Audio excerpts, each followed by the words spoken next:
Muy buenas tardes a todos. Bienvenidos a este webinar que se imparte desde la Escuela de Práctica Jurídica de la Universidad Complutense de Madrid. Es un placer para mí estar con todos vosotros, con todos ustedes esta tarde para hablar de la gestión empresarial dentro de un entorno sostenible. Para ello, pues cuento con la presencia de Yolanda Sánchez Urán, catedrática de Derecho del Trabajo y de la Seguridad Social y además directora del Departamento Laboral de la Universidad Complutense de Madrid, y también con mi compañero José Antonio Segovia, asociado senior del despacho de abogados Allen & Overy, de la que soy socia responsable del Departamento Laboral aquí en España. Y desde el más profundo agradecimiento a la dirección de la Escuela de Práctica Jurídica y, por supuesto, de la Universidad Complutense de Madrid, pues damos inicio a este webinar, ¿no? Por hacer una introducción, podemos comenzar diciendo que del mismo modo que en las últimas décadas se ha ido haciendo evidente para los distintos gobiernos, para los partidos políticos, para los reguladores y para los medios de comunicación, la necesidad de afrontar directamente la lucha contra el cambio climático y las desigualdades sociales, las empresas se han ido concienciando cada vez más y de una forma progresiva de su capacidad de impacto en todo lo que tiene que ver con los compromisos sociales, con los compromisos laborales y con el buen gobierno dentro de las empresas, ¿no? El buen gobierno corporativa. Es así como surge y se desarrolla el concepto de sostenibilidad y más particularmente el de gestión empresarial sostenible, que es un concepto que con toda la intención hemos querido incorporar al título del webinar de hoy. Hablar de sostenibilidad es hablar, en definitiva, de la forma en la que las empresas buscan ser socialmente responsables.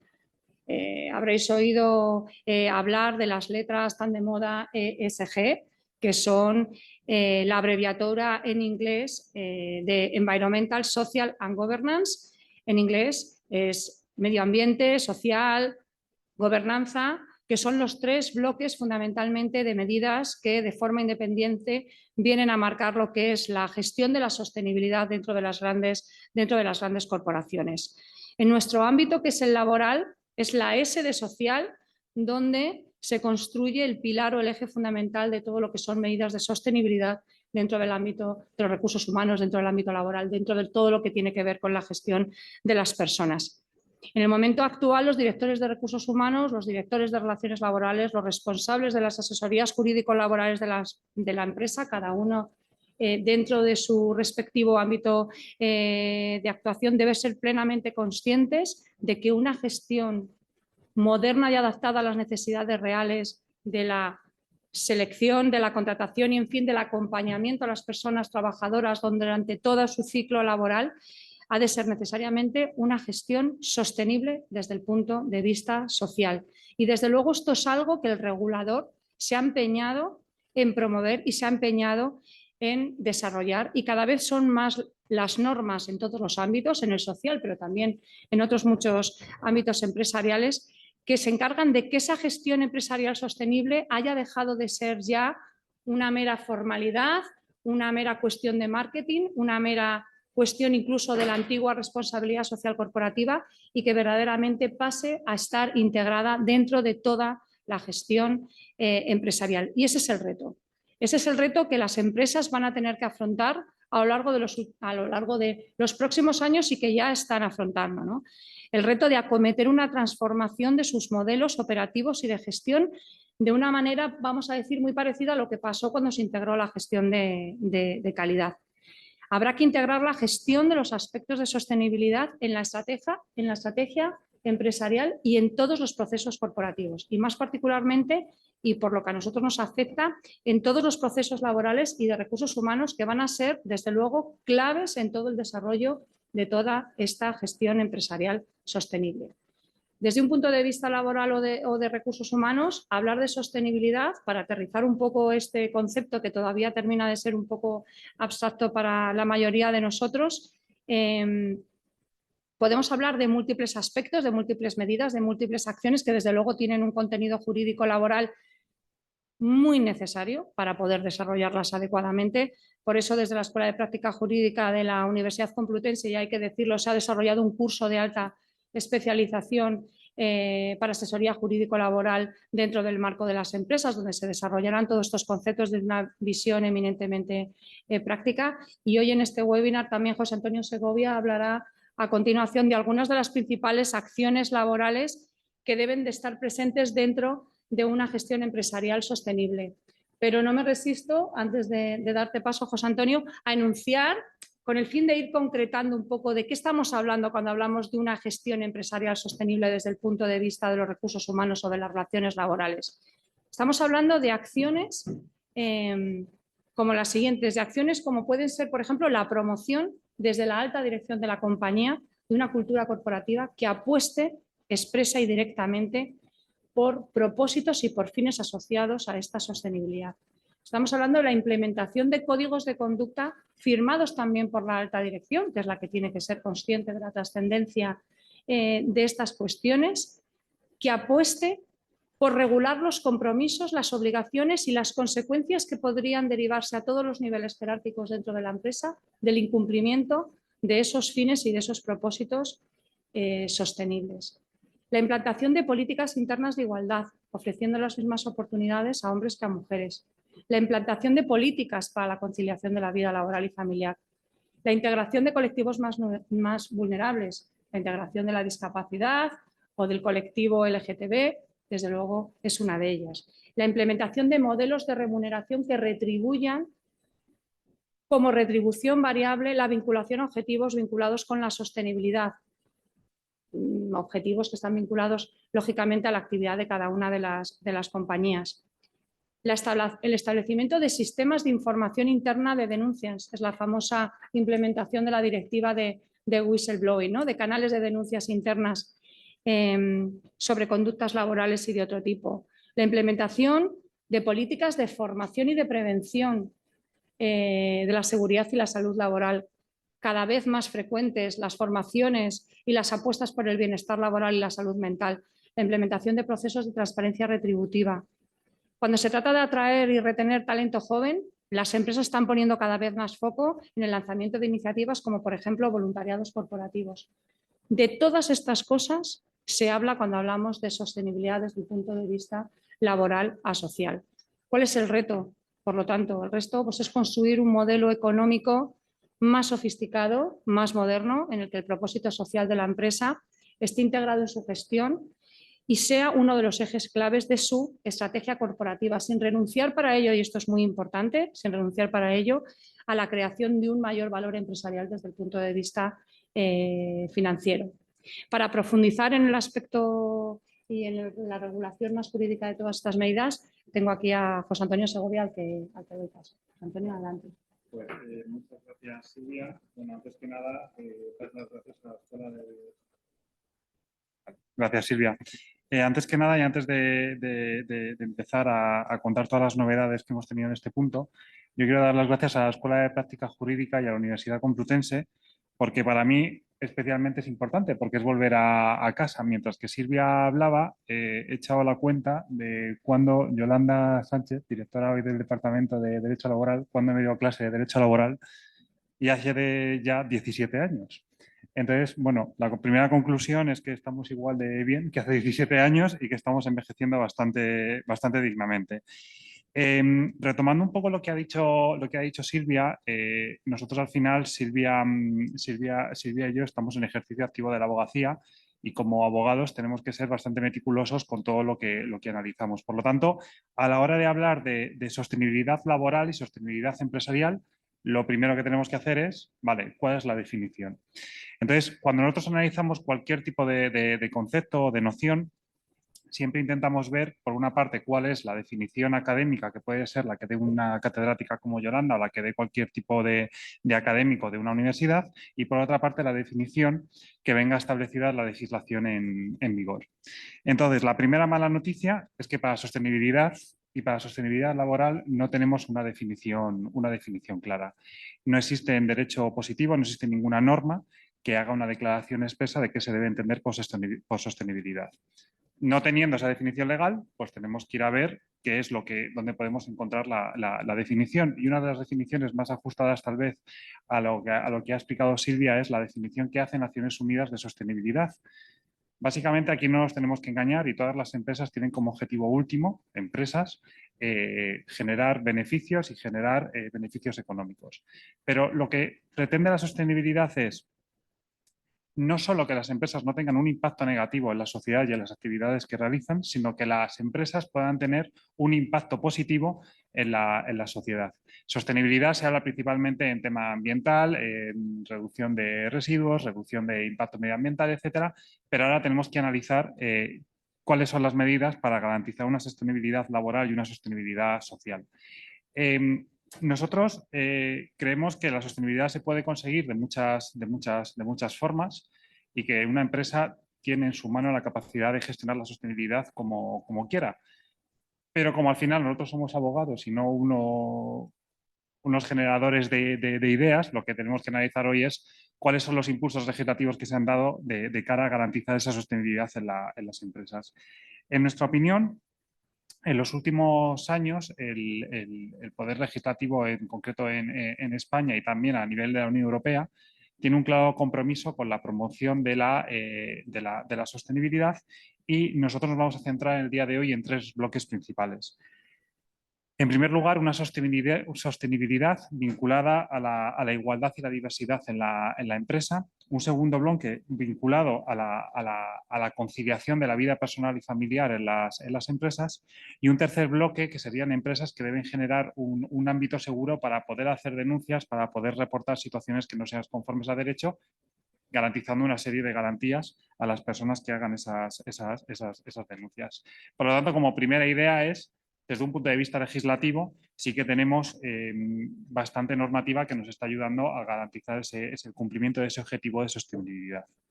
El primer bloque del que vamos a hablar, he dicho que son 3, el primero va a ser igualdad y diversidad. La igualdad pues está ahora en boca de todos, pero esto no es algo nuevo. La primera referencia que todos pensamos cuando hacemos primero de Derecho, pues es esa asignatura que le puede gustar más o menos, pero que hay que hacerla, que es Derecho Constitucional. El artículo 14 de la Constitución española promueve la igualdad entre todos los ciudadanos. Por lo tanto, ahí ya tenemos ese primer texto normativo. Y el artículo 17 del Estatuto de los Trabajadores, que es el que aplicaría a las relaciones laborales, también garantiza esa igualdad. No obstante, tenemos que poner en contexto. Igualdad en una Constitución del año 1978 y estamos en el año 2023. A día de hoy, lo cierto y verdad es que la igualdad como tal no se ha conseguido en muchos aspectos, por lo tanto, en los últimos años sí que tenemos ese compromiso o esa evolución legislativa para garantizar esa igualdad efectiva o la inclusión de colectivos más vulnerables. La evolución que vamos a analizar la vamos a analizar en cierta medida cronológicamente. ¿Cuáles han sido los primeros colectivos más vulnerables que se han protegido para garantizar esa igualdad hasta las últimas normativas que se han publicado hace apenas un par de meses? El primer bloque de medidas que se publicaron en España para garantizar la igualdad y la inclusión, por la famosa LISMI. Es una ley que garantiza que todas las empresas de más de 50 trabajadores tienen que tener una plantilla de 2% de personas con discapacidad. Esto lo cuento de manera muy rápida porque realmente la primera regulación que se hace de la LISMI en España es del año 1983 y, por decirlo de alguna manera, se actualiza en el año 2013 y en el año 2016 la Inspección de Trabajo emite un criterio técnico de cómo interpretar toda la norma. De tal manera que en relación con la LISMI, que es el primer bloque de colectivo vulnerable que se ha intentado y se ha protegido a través de medidas legislativas, pues si me permite la expresión, está bastante trillado, porque es una normativa bastante antigua, lo tenemos todo bastante claro y el margen de sorpresa en esta normativa es bastante reducido. Obligación, 2% de mis trabajadores tienen que tener personas con discapacidad. Si no puedo, tengo la posibilidad de solicitar unas medidas alternativas y fin de la historia. También tenemos que analizar cuál es la sanción de no cumplir esta primera obligación, que sería la de las personas con discapacidad. Pues bueno, la Ley de Infracciones en el Orden Social prevé una multa de hasta 7.500 euros, lo cual para muchas empresas a lo mejor no tiene el carácter disuasorio suficiente como para motivarles a cumplir esa normativa, pero sí que es verdad que recientemente se ha modificado la ley de contratos del sector público y toda empresa que no tenga un 2% de plantilla de personas con discapacidad tiene una prohibición absoluta de contratar con el sector público. De tal manera que si tú eres una empresa en la que el 50% de tus ingresos provienen de licitaciones públicas, tienes cierto interés en cumplir con la normativa, porque si no, automáticamente el 50% de la cifra de negocios la pierdes automáticamente. Segundo bloque de medidas para garantizar igualdad e inclusión, los protocolos de acoso. Origen principal del protocolo de acoso, año 2007, Ley Orgánica de Igualdad. Las empresas tienen que garantizar la igualdad y, bueno, esto que está ya un poco pasado de moda. Pero en el año 2022 se publica la Ley Orgánica 10/2022 de Garantía Integral de la libertad sexual. De tal manera que aquí esta obligación, mientras que la LISMI aplica solo a empresas de más de 50 personas trabajadoras, esta obligación aplica a todas las empresas. Y las empresas tienen que tener dos obligaciones principales. En primer lugar, la promoción de condiciones de trabajo que eviten la comisión de delitos o faltas, en concreto que atenten contra la integridad de las personas trabajadoras, con un especial foco en la libertad sexual y la integridad moral. Lógicamente, el primer reflejo legislativo se publica en el 2007, el último en el 2022 y, lógicamente, la legislación se adapta a la situación actual. Situación actual, hay una especial protección de los delitos o de los hechos cometidos en el ámbito digital. Es decir, si yo a un compañero de trabajo le envío contenido no adecuado por WhatsApp o a través de un correo electrónico, ya la ley está ampliando ese espectro para garantizar que nos adaptamos un poco a la situación actual. De tal manera que la primera obligación que tengo es la promoción. Segunda obligación que tengo, establecer un procedimiento para paliar, para prevenir y para canalizar y para tramitar las denuncias que se produzcan en relación con temas de acoso. Y una tendencia, que es la que venimos viendo en los últimos años, es el famoso diálogo social y la negociación constante de todas las medidas que se vayan a implementar en la empresa. No solo esto es obligatorio para todas las empresas, sino que además tienen que ser medidas que estén negociadas por los representantes legales de los trabajadores, de tal manera que ya el empresario no puede hacer una declaración de voluntades, implementar el protocolo y fin de la historia. Si tienes representantes legales de los trabajadores, un comité o un delegado, tienes obligación de tener una negociación real sobre este punto. Sanción, ¿a qué me expongo? Otra multa de 7.500 euros, y si realmente se produce una situación en mi empresa en la que cualquier trabajador sufra un menoscabo de su integridad física, moral, derivada de una situación de acoso, y se acredita que esa situación de acoso a lo mejor se ha visto agravada porque yo no he tomado como empresario las medidas necesarias para paliar esa situación, puedo tener una multa de hasta 225.000 euros, más allá de la propia responsabilidad que me pueda pedir el trabajador en la jurisdicción social e incluso en la jurisdicción penal. Los protocolos de acoso, pues bueno, también son bastante viejos y están mejorados de la última reforma que se hizo en el 2002. Medidas adicionales, los planes de igualdad y la auditoría retributiva. La normativa principal también fue en el año 2007 con la Ley Orgánica de Igualdad Efectiva entre Mujeres y Hombres, donde las empresas de más de 250 trabajadores tenían obligación de tener un plan de igualdad. Eso se quedó ahí. Los planes de igualdad se implementaban de menor o peor medida, pero no había una necesidad de negociar como tal el contenido de ese plan. Por lo tanto, en muchas ocasiones el plan se quedaba como una mera declaración de voluntades de la empresa. Hito legislativo reciente, año 2020, Reales Decretos 901 y 902 de negociación preparación de planes de igualdad y de auditorías retributivas. De nuevo, ¿qué empresas? Empresas que tengan más de 50 trabajadores, empresas que quieran implementar un plan de igualdad de manera voluntaria, o empresas que hayan tenido un requerimiento por parte de la Inspección de Trabajo para implementar este plan de igualdad. De manera muy resumida, el plan y la auditoría consisten en lo siguiente. Plan de igualdad. Conjunto de medidas ordenada para garantizar la igualdad entre hombres y mujeres dentro de mi empresa. Auditoría retributiva. Análisis que hago de la situación salarial en mi empresa para garantizar que todas las personas por un trabajo similar cobran lo mismo y que no estoy discriminando a una persona por ser mujer, por ser hombre, etc. Esto me lo voy a ahorrar porque lo de los planes de igualdad empezó en el 2020, fue un boom, sigue dando mucho ruido, pero digamos que ya está ciertamente bastante también, vuelvo a utilizar la expresión, bastante trillado.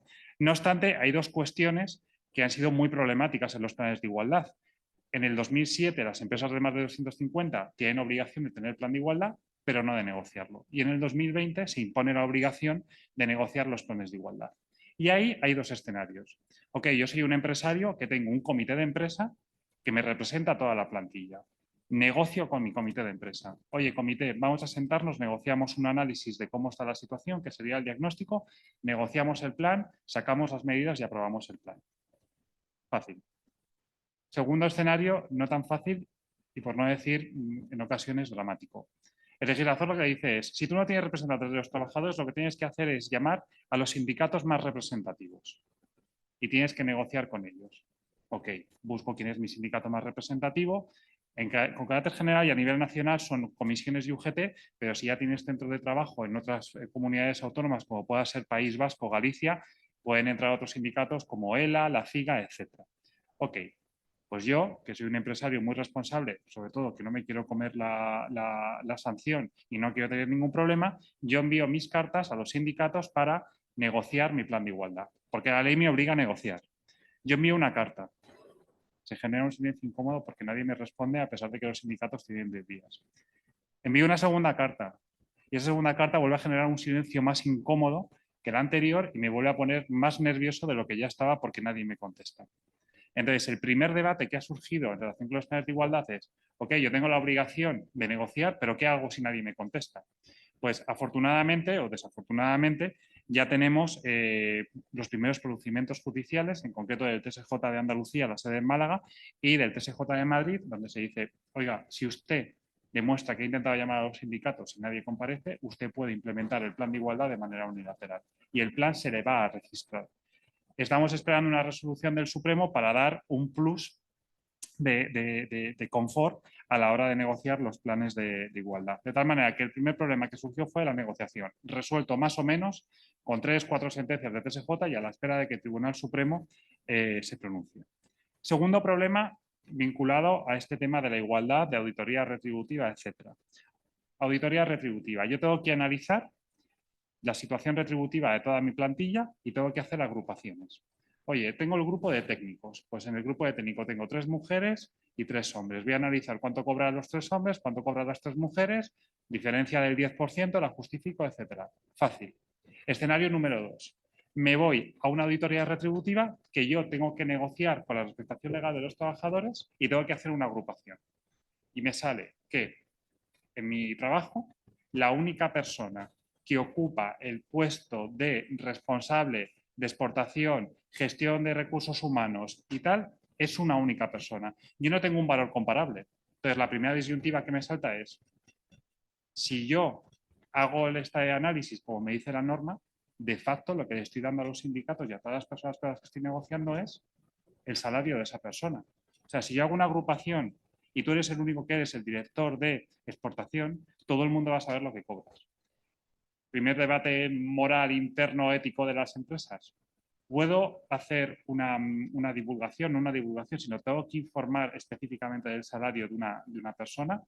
Pues lógicamente en un primer momento se intentó evitar esa situación para no dar una información que ciertamente es confidencial y ya tenemos por fin una sentencia de la Audiencia Nacional. Y la sentencia de la Audiencia Nacional lo que viene a decir, macho, la ley dice lo que dice, de tal manera que si tú solo tienes una persona en un grupo profesional, tienes que darle el dato y si se individualiza, pues mala suerte. De tal manera que ese fue otro de los problemas que surgió y otra de las soluciones que tenemos ya con sentencias. De nuevo, ¿qué pasa si no tengo el plan de igualdad? Primera cuestión, multa de 7.500 euros. Y de nuevo, pues ponemos en muchas empresas que dicen, bueno, pues por 7.500 euros a lo mejor no sé si me compensa, prefiero ver, si me pillas esto es como el control de velocidad. Tú tienes que ir a 120 y tú en algún momento decides ir a 140 y ahí asumes el riesgo. Pues puede que te pille, no puede que no. Sí que es verdad que la Inspección de Trabajo está teniendo una campaña muy intensa para identificar a aquellas empresas que no tienen planes de igualdad e impone sanciones directamente. Pero el problema principal viene por las situaciones derivadas como la de la LISMI. Si tú no tienes un plan de igualdad, no puedes contratar con el sector público. Y además de eso, muchas empresas grandes que sacan a concurso público, bueno, no a concurso, sino a licitaciones, sus contratos, también exigen que las empresas tengan un plan de igualdad. De tal manera que, de facto, todo el mundo quiere tener su plan de igualdad para que no se le cierre ninguna puerta de negocio. De tal manera que con esta medida, que sería la tercera, ya hemos visto, no, sería la segunda, hemos visto el ISMI, hemos visto auditoría retributiva, que sería para garantizar igualdad salarial, plan de igualdad, igualdad de tratamiento entre hombres y mujeres, ya tenemos el segundo bloque. Esto es una apreciación personal, pero bueno, como estoy aquí para decir lo que es la ley y lo que se piensa, en mi opinión creo que está mal usado cuando se habla de igualdad, hablar de minorías. La igualdad prevista para la auditoría retributiva y la igualdad prevista en los planes de igualdad es una igualdad entre hombre y mujer. Y en mi opinión no se puede hablar ni se puede hacer una referencia a que la mujer es una minoría. La población mundial, el 50% prácticamente son hombres y el 50% son mujeres. De tal manera que es una promoción de la igualdad, pero no el tratamiento, no es una garantía para un grupo minoritario, porque las mujeres son la mitad. De tal manera que estas medidas prevén la igualdad entre hombres y mujeres.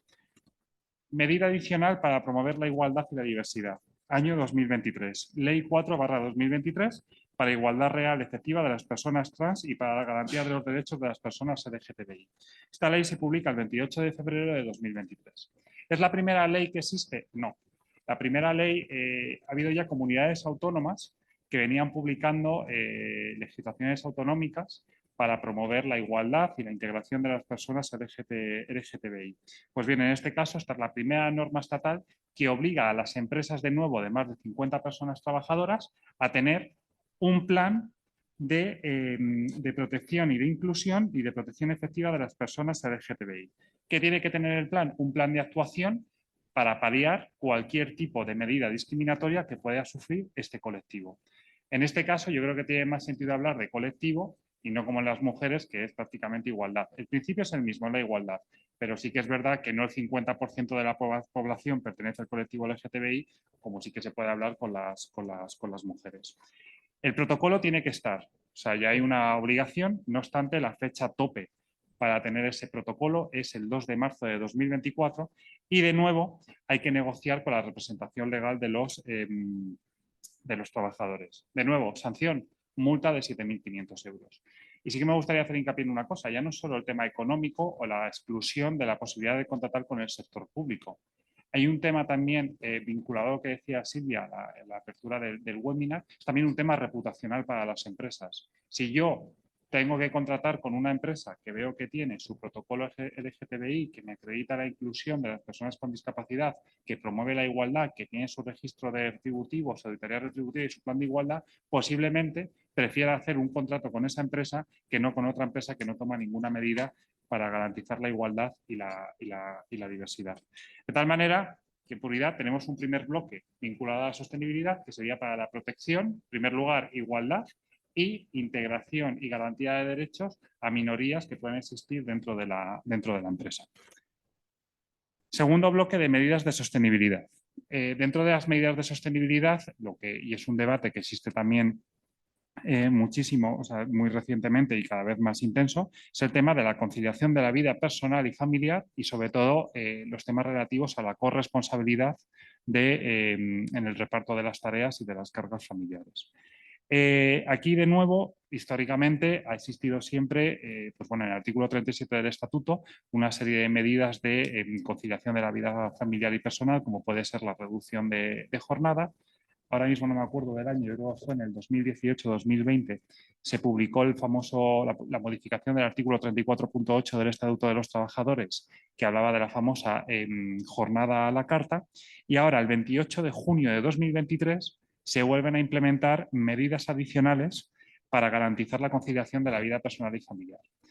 En este punto, para los que no estén muy habituados a los trámites legislativos en España, esto no es me levanto por la mañana y sale una ley que dice ley que modifica el estatuto para garantizar la corresponsabilidad y la conciliación de la vida personal. Esto es un poquito más complejo y nos genera un poquito más de incertidumbre, porque en concreto las medidas que vamos a detallar ahora están publicadas en un Real Decreto Ley de 28 de junio del 2023, en el que se adoptan medidas para paliar las consecuencias de la guerra en Ucrania, una cosita por ahí, otra parte va para la reconstrucción de la isla de La Palma y otras situaciones de vulnerabilidad, y por último ya nos meten una directiva europea de conciliación de la vida familiar y vida profesional.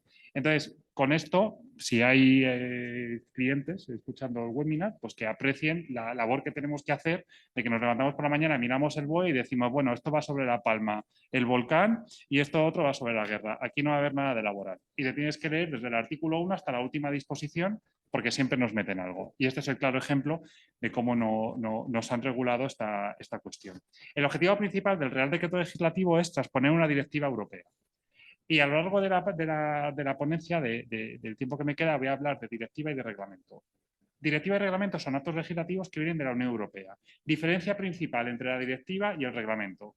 El reglamento es de aplicación directa a todos los Estados miembros. Directiva necesita una transposición por cada Estado miembro de la Unión Europea. Entonces, en este caso era una directiva de conciliación de la vida personal y familiar que necesitaba transposición al ordenamiento jurídico español. ¿Cuáles son las novedades principales que son lo más interesante? Artículo 48.bis del Estatuto de los Trabajadores. Yo, si alguien de los que están participando luego me quiere decir qué entiende él por este o ella por este artículo 48.bis, pues a mí me iluminará mi día, mi semana y posiblemente mi año, porque lo que se introduce es un artículo en el estatuto que se llama permiso parental. El permiso parental es un permiso que puede durar hasta 8 semanas y es para el cuidado de un hijo que tenga hasta 8 años. Es decir, hasta los 8 años de edad yo puedo pedir un permiso parental que dura hasta 8 semanas. Primera cuestión, ¿cómo puedo disfrutar el permiso? Pues lo que te dice el artículo 48.bis es un poco pues, la barra libre. Lo puedes disfrutar del tirón, lo puedes disfrutar partido, lo puedes disfrutar a jornada parcial, a jornada completo, puedes disfrutar un poquito este año, un poquito de año después, etc. Entonces, sin perjuicio de que es una medida que garantiza la conciliación de la vida personal y familiar, pues también hay que ponerse en el zapato de las empresas, de la incertidumbre que le va a generar. Yo tengo a esta plantilla que en cualquier momento me puede pedir 8 semanas de permiso parental y, lógicamente, se lo voy a tener que conceder. Segunda cuestión, y es aquí donde, hablándolo con Yolanda, no lo tenemos claro, hablándolo con Silvia no lo tenemos claro, y creo que no hay nadie que lo tenga claro, y si alguien lo tiene, pues que se manifieste, que haya para siempre. ¿Es el permiso retribuido o no retribuido? Es que es tan fácil como que hubiesen puesto el permiso parental son 8 semanas retribuidas, o es un permiso no retribuido. Pues bien, no hay referencia a cómo se va a tramitar el permiso, si va a ser retribuido o no retribuido. De tal manera que lo que estamos esperando es a un desarrollo reglamentario para que se regule las modalidades en las cuales se va a poder disfrutar el permiso parental. Por lo tanto, de facto, ya esto está en vigor. La gente ya puede pedir las 8 semanas y ahí tendremos que ver cuáles son posiblemente bien el desarrollo reglamentario o bien, si hay antes un procedimiento judicial, cuál es la interpretación que se hace para determinar si el permiso tiene que ser o no retribuido. Segunda medida de conciliación. Lo que he comentado antes era el tema de la adaptación a la carta, que esto fue una cuestión que salió en todos los medios de comunicación.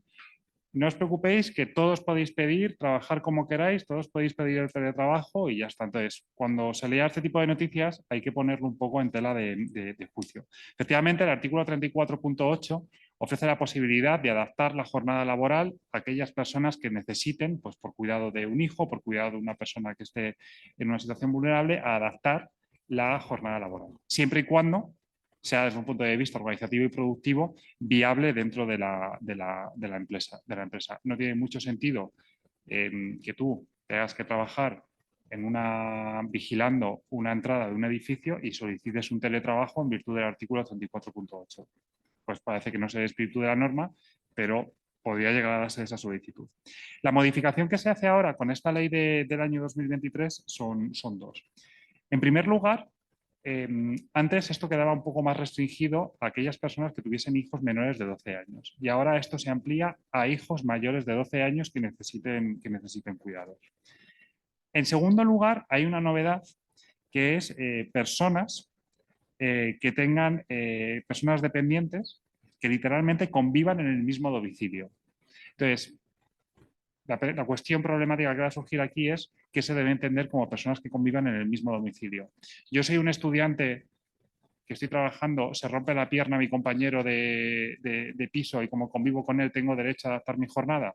Pues de la literalidad de la norma, pues una interpretación bastante absurda por mi parte se podría llegar a plantear ese escenario.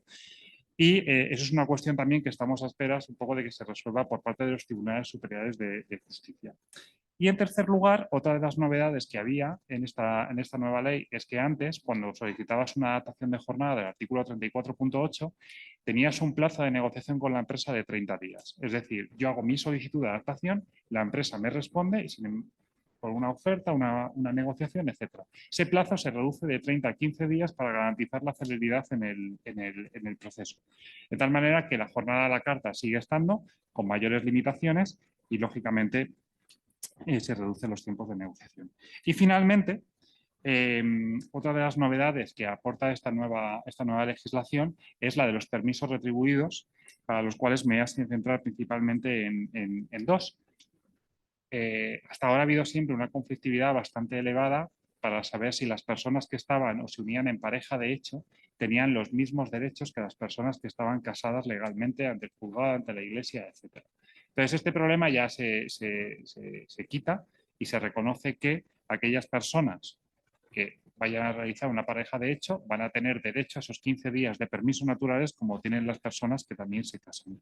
Y en segundo lugar, se establece un nuevo permiso que es 5 días por accidente o enfermedad grave, hospitalización, intervención quirúrgica sin hospitalización que requiera reposo domiciliario del cónyuge, pareja de hecho, es decir, ya hemos modificado y no solo cónyuge, también incluimos a la pareja de hecho, y parientes de hasta el segundo grado de consanguinidad, bien los tuyos o bien el de la pareja de hecho. Es decir, si tú no te quieres casar para no aguantar a tu familia política, desde un punto de vista legislativo, si te haces pareja de hecho, tienes los mismos derechos aunque no aguantes a tu familia política, porque se está produciendo una equiparación total de esos derechos.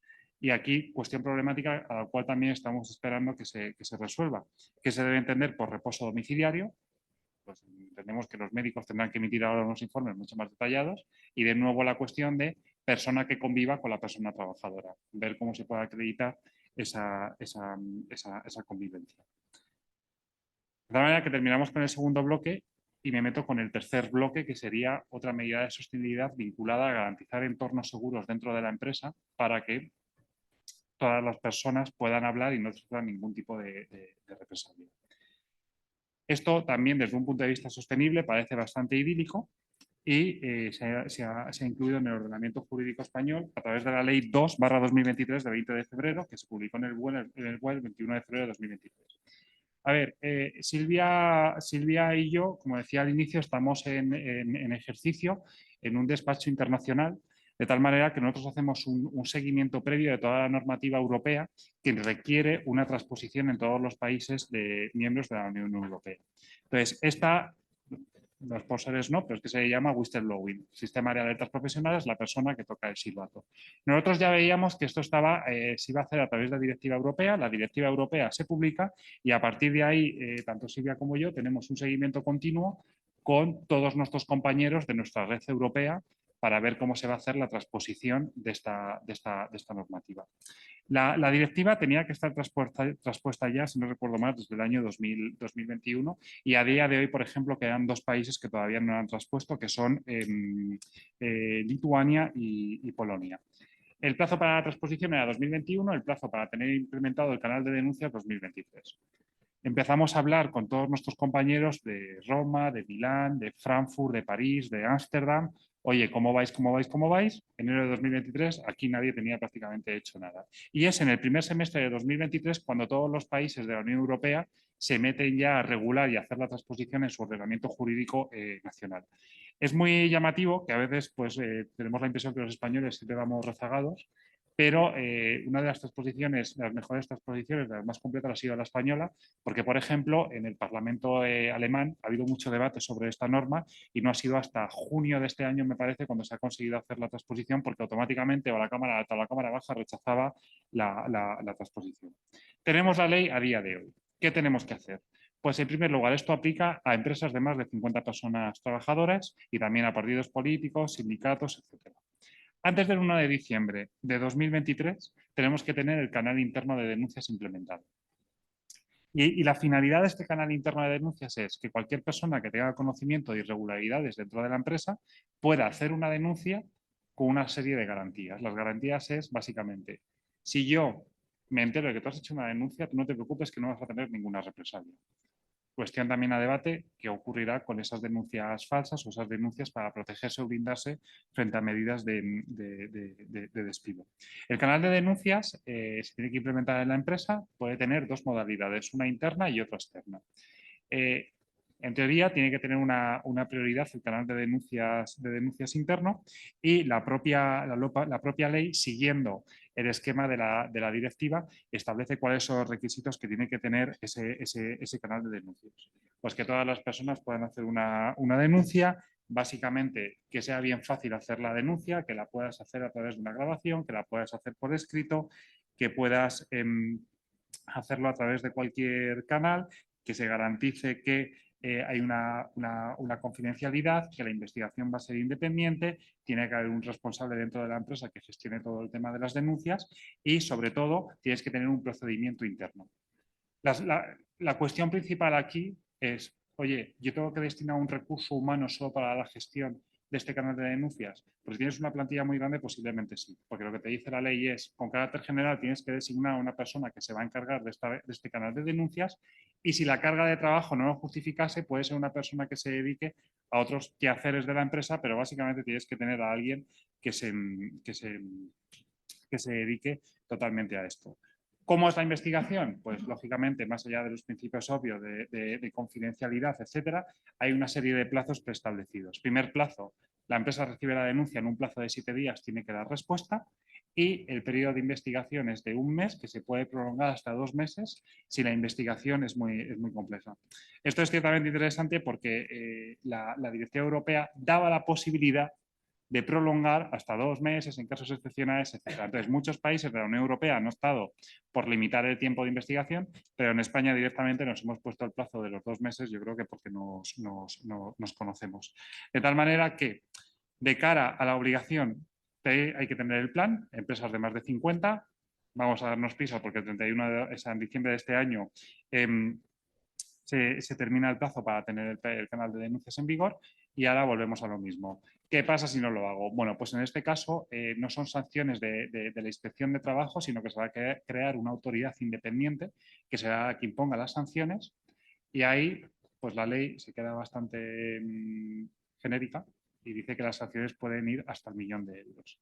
Entonces, como yo a día de hoy, y creo que Silvia y Yolanda saben cómo se va a modular ni nada, el primer mensaje es 1 billón es bastante dinero, entonces ir a unos buenos abogados como nosotros y os podemos hacer la implementación del canal de denuncias porque lógicamente ya no está el tema reputacional, sino el tema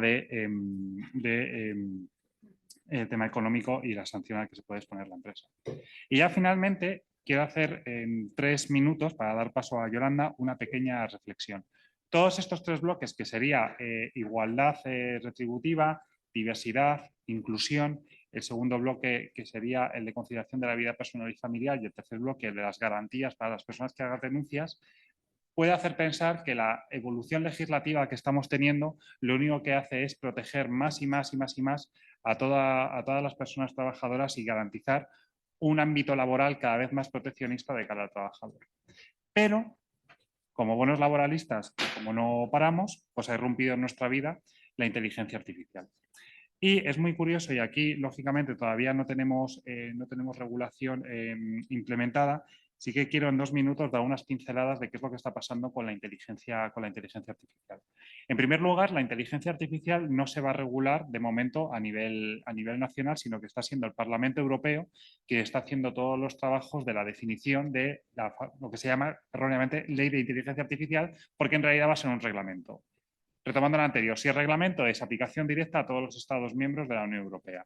¿Cómo está el reglamento? El reglamento está en el horno a punto de salir. Estamos ya con las enmiendas, ha habido bastantes enmiendas, etcétera. Entonces, inteligencia artificial. La inteligencia artificial no es solo ChatGPT, no es solo un avatar, ni son estas cosas que nos estamos instalando en el móvil para que me organice el planning del viaje, para que me diga cuántos años tiene tal persona, etcétera. Desde un punto de vista de relaciones laborales, la inteligencia artificial va a tener un claro impacto. Y es muy curioso porque la propuesta de legislación que se va a hacer a nivel europeo, para que lo tengamos claro, es, en primer lugar, hacer una definición de qué es la inteligencia artificial, porque prácticamente ningún país tiene una definición clara de qué es la inteligencia artificial. Y en segundo lugar, y esto es un minuto, se establece una pirámide. Se establece una pirámide con diversos sistemas de inteligencia artificial para así determinar qué es lo que vamos a hacer. Y hay cuatro niveles. Primer nivel, que uno se lee el borrador del reglamento, parece que es ciencia ficción, pero realmente es real lo que está ahí puesto. Sistemas de inteligencia artificial totalmente prohibidos. Los que permitan influenciar o manipular a los ciudadanos, los de social scoring publicados por las autoridades públicas o los que vayan dirigidos a dirigir a grupos vulnerables. O sea, básicamente, no puedo tener una inteligencia artificial para que a Silvia le dé una mejor puntuación como ciudadana que a mí o al revés. Habrá aspectos en los que Silvia tenga una mejor nota y yo tenga una peor nota. Entonces, eso está prohibido y el sistema de social scoring, pues bueno, es algo para lo que se puede hablar otras 4 horas, sobre todo cómo se ha venido gestionando en China. De tal manera, eso lo tenemos prohibido en Europa. Segundo punto, sistema de alto riesgo. Oye, hay sistemas de inteligencia artificial que, ojo, que pueden ser peligrosos. Y yo saco un números clausus con 8 tipos de sistemas de inteligencia artificial que van a ser muy problemáticos y de alto riesgo. Tercer grupo, riesgo limitado. A ver, es una cosa que puede ser un poco peligrosa, pero bueno, con un poco de obligación de transparencia a mí me vale y aquí meto a ChatGPT. De tal manera que ChatGPT no es lo peor que nos va a pasar. Y el último grupo serían sistemas de inteligencia artificial de riesgo mínimo, donde básicamente lo único que hay que hacer es un código de conducta. Vale, ahora hacemos el match entre regulación de inteligencia artificial y derecho laboral. Hacemos el match y caemos en un sistema de inteligencia artificial de alto riesgo. En los 8 supuestos que se van a incluir como sistemas de inteligencia artificial de alto riesgo, están incluidos los sistemas de inteligencia artificial destinados a utilizarse para la contratación o selección de personas físicas, anuncios de puestos vacantes, clasificar y filtrar solicitudes o evaluar a candidatos en el transcurso de entrevistas o pruebas. Y B, la inteligencia artificial destinada a utilizarse para tomar decisiones relativas a la promoción y relación de relaciones contractuales de índole laboral, a la asignación de tareas, al seguimiento, evaluación y rendimiento y conductas de personas en el marco de las relaciones laborales. Lo traduzco. Punto número 1. Tú no vas a poder utilizar con una serie de precauciones la inteligencia artificial para contratar a gente y la podrías llegar a utilizar para ver quién trabaja más, quién trabaja menos y para despedir, pero con una serie de obligaciones que serán las previstas para los sistemas de alto riesgo, que son: tienes que tener todos los riesgos que puede implicar el sistema de inteligencia artificial, tienes que estimar y evaluar todos los riesgos, tienes que prever cualquier otro riesgo que puedas, tienes que tener a una persona que pueda supervisar el sistema para garantizar que no hay ningún tipo de discriminación y, finalmente, los sistemas de inteligencia artificial que tengan la consideración de alto riesgo, y en concreto estos dos de recursos humanos, tendrán que ser objeto de registro obligatorio en un registro que se va a crear en la Comisión Europea. De tal manera que yo creo que podemos celebrar la llegada de la inteligencia artificial porque nos va a cambiar mucho nuestra situación actual, va a generar procedimientos más eficientes, etcétera, pero el mensaje es que de cara a implementar cualquier sistema de inteligencia artificial aplicado a las relaciones laborales, tenemos que ser especialmente cautelosos y esperar tal vez a ver cuál es la regulación europea, porque de nuevo, en coordinación con todos nuestros compañeros de París, de Ámsterdam, de Hamburgo, de Varsovia, de Roma, estamos todos parados y haciendo un seguimiento claro de qué va a decir ese reglamento final de la Unión Europea. De tal manera que la conclusión de cara a la sostenibilidad es: tenemos 3 grandes bloques de medidas que promueven la sostenibilidad, pero a la inteligencia artificial la vamos a tener que mirar con mucho detenimiento para garantizar que la podemos utilizar para el desarrollo de la sostenibilidad y que no se nos vuelve en nuestra contra de cara a futuro y a la gestión de las relaciones laborales. Y con este rollo, que espero que haya sido interesante, creo que debo ceder la palabra a Yolanda, codirectora del curso del Departamento de Derecho Laboral de la Complutense y sobre todo la mujer por la que yo hago Derecho Laboral. Por dos mujeres principalmente, por mi madre y por Yolanda Sánchez Ural. Una porque me obligó a hacer Derecho casi y la otra porque fue mi primera profesora. Así que muchas gracias, Yolanda. Creo que vamos a concluir la ponencia de José Antonio Segovia con un aplauso, si me permitís, a todos los que estáis aquí.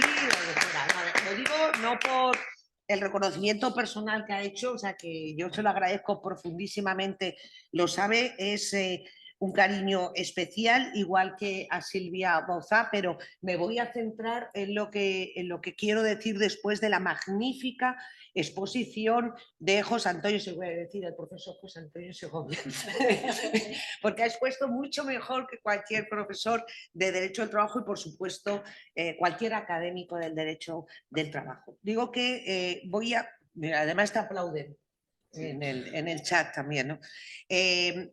Permítanme que antes de que dé el turno de palabra, porque así lo ha pedido José Antonio, es tan generoso que ha dicho, bueno, si alguna pregunta hay sobre algún tema, pues por supuesto estoy a vuestra entera disposición para tratar alguno de los muchos temas que ha planteado y algunas de las cuestiones, ¿no? Nos ha dejado un sabor de boca permanente para seguir avanzando. Digo que mientras se anima excelente presentación, te dicen saludos desde Perú. Aquí tenemos Costa Rica, por cierto, Perú, he estado viendo, Barcelona, o sea que estamos allende los mares. ¿Alguno te ha seguido en redes sociales? Sí.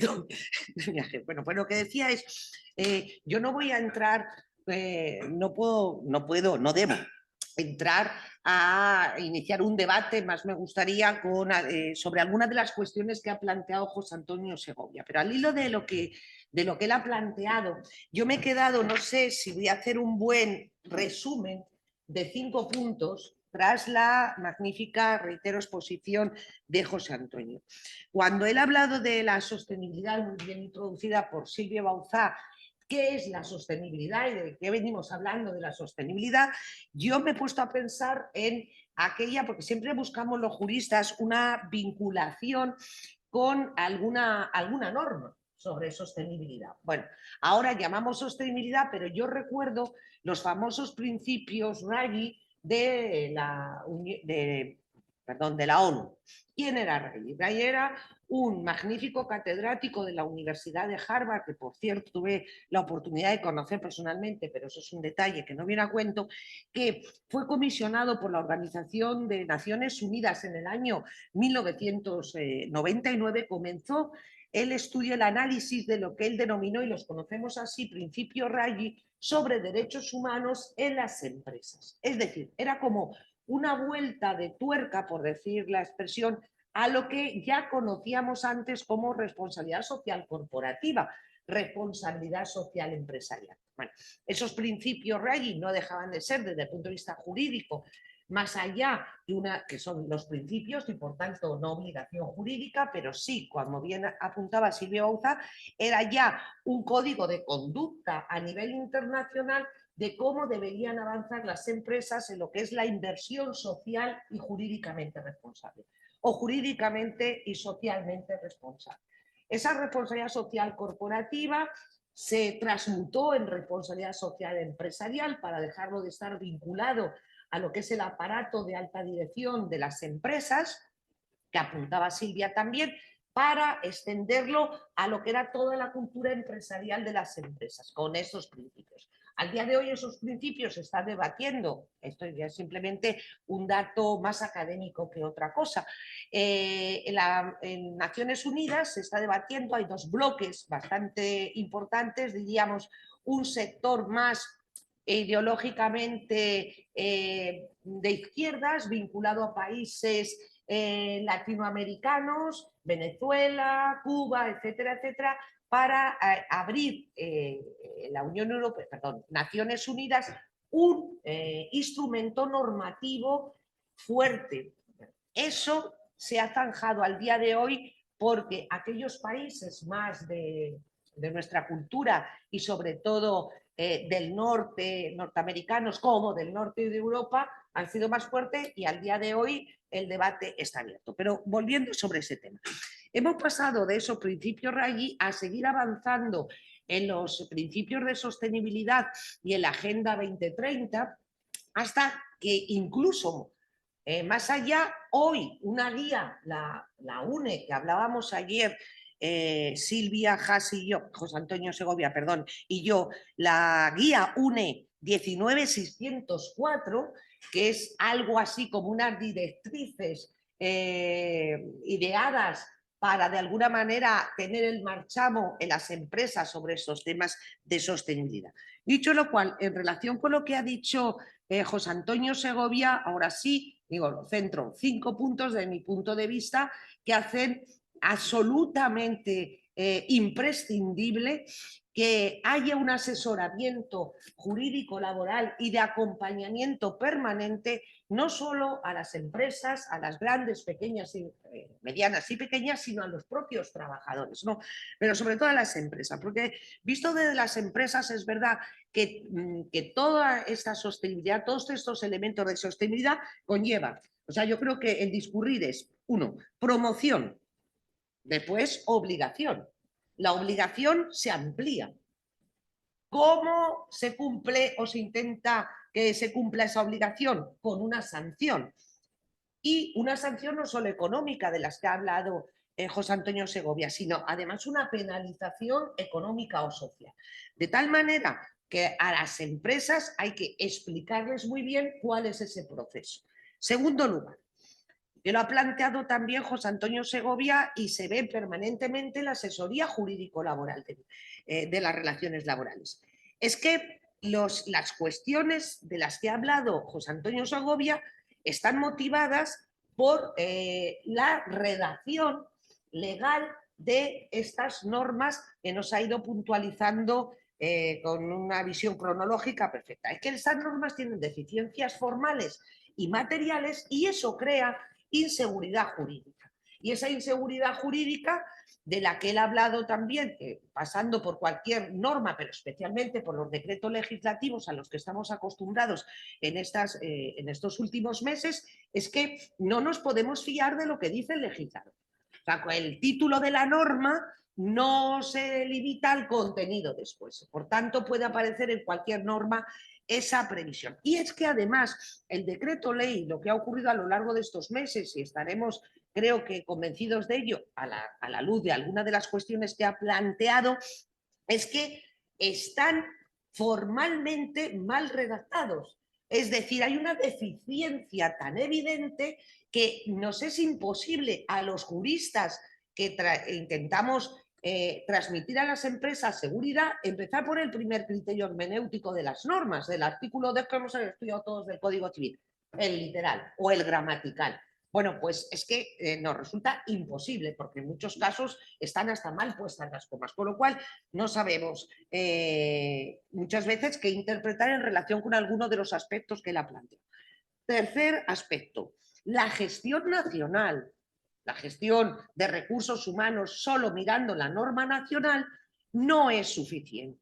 Y por tanto, si las empresas ya tienen dificultad para llevar el día a día de la gestión de las relaciones laborales haciendo hincapié solo en las normas laborales, cuanto más que, como bien ha dicho José Antonio Segovia y ha apuntado Silvia Bauzá, es que o sabemos derecho de la Unión Europea o no sabemos derecho. ¿Por qué? Porque estamos vinculados directamente a las normas, diría no solo internacionales que también de la OIT, sino al permanente elenco normativo en el ámbito de la Unión Europea.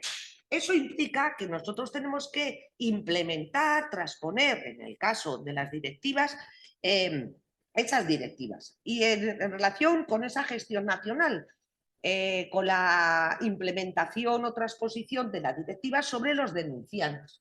Podríamos entrar a discutir, José Antonio Segovia y yo, sobre el ámbito de aplicación de la norma española que transpone la directiva. Pero es que hay un problema, es que al transponer las normas de la Unión Europea en un país y este país, como pueda ser España, abre o flexibiliza la directiva concreta, resulta que si sus países vecinos, sus amigos con los que tratamos todos los días y en el despacho internacional de Elena Noveri, la implementación o la transposición se queda en los términos de la directiva y no va más allá, al final las empresas tienen un problema. ¿Cuál es ese problema? El de la competitividad.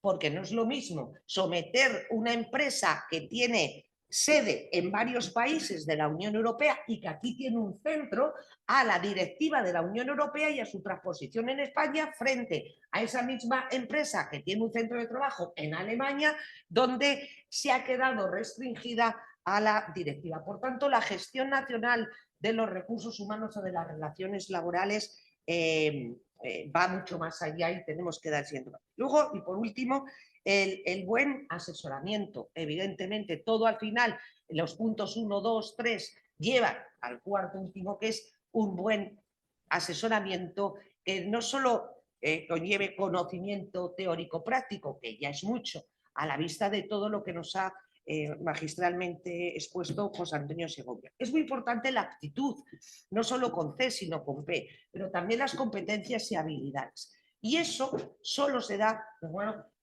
por supuesto, con el conocimiento teórico, pero también el práctico de ese asesoramiento jurídico laboral que además vendrá con el futuro de la inteligencia artificial. Y termino aquí en relación con la inteligencia artificial que aprendí estudiando con los códigos de buena práctica de robótica, por ejemplo, de Japón. Y me quedo con algo que creo que yo voy a llevar siempre en mi quehacer con la inteligencia artificial en el ámbito de las relaciones laborales. De lo importante no es lo que decía la robótica con inteligencia artificial puede hacer, eso no es lo importante. Lo importante es lo que no se debe hacer o lo que no debe hacer, con esa visión de poner del centro al ser humano. Claro, todo esto y al final, ¿para qué? Es decir, reitero la magnífica intervención. Bueno, porque a la vista de todas estas necesidades, la Escuela de Práctica Jurídica, con eso yo termino y ahora veo si hay alguna petición. La Escuela de Práctica Jurídica, en esa apuesta por la formación de calidad permanente y especializada, este año sabéis que se celebra su 70 aniversario, siempre ha buscado la conexión entre el conocimiento teórico y práctico. Y por tanto, yo debo felicitar efusivamente en tanto la Escuela de Práctica Jurídica como en este caso a Elena Noveri y en especial a Silvia Ocean, la directora responsable del área laboral, Elena Noveri España, que hayan apostado por la Escuela de Práctica Jurídica, por esta casa, por esta universidad, para, en colaboración y cooperación, ofrecer un curso de altísima especialización, diría yo, en el área jurídico-laboral. Curso de alta especialización o altísima especialización que permitirá a cada uno de ustedes, de vosotros, si estáis interesados, y esperemos que así sea, el desarrollar profundamente estos temas que ha tratado José Antonio Segovia y otros muchos que tienen que ver con esas tendencias actuales en el ámbito jurídico laboral. Por tanto, querida Silvia, muchísimas gracias por confiar en esta casa y que ojalá sea así, sea un éxito el curso de altísima especialización jurídico-laboral que ustedes tienen en la página web y que comenzamos el día 16 de octubre. Así que José Antonio, tú eres el que estás manejando. Sí, bueno, lo único es un tema de comentario de la transposición de las directivas. Yolanda, yo creo que lo has apuntado perfectamente, o sea, nos vamos hacia no eres buen abogado si no sabes derecho europeo. Todos lo mirábamos hace años como esto no servirá para nada, pero efectivamente los hechos han demostrado que tenemos que estar totalmente actualizados y alineados con todos nuestros compañeros y actualmente en relación con la transposición de las directivas, pues es que lo que pasa en Francia nos afecta a nosotros, lo que pasa en Alemania nos afecta a nosotros y tenemos que estar todos perfectamente coordinados. Yo creo que no hay más preguntas, así que Silvia, si quieres, no hay. Si quieres concluir, Silvia. Bueno, yo reiterar el agradecimiento a la Escuela de Práctica Jurídica y a la dirección, por supuesto, de la Complutense. Para mí ha sido un honor compartir esta mesa con Yolanda Sánchez Urán, que es la que directamente nos dio la oportunidad de estar aquí. Siempre le vamos a estar agradecidos. Por supuesto, a José Antonio, enhorabuena por ese convenio tan espectacular de la materia que estamos tratando y bueno, pues animaros a por lo menos a mirar más sobre ese curso de alta especialización que hemos organizado con unos ponentes de primera línea y con claramente las tendencias más actuales en todo lo que es el ámbito jurídico laboral. Así que muchísimas gracias por todo y bueno, y hasta pronto a todos. Muchísimas gracias. Un placer.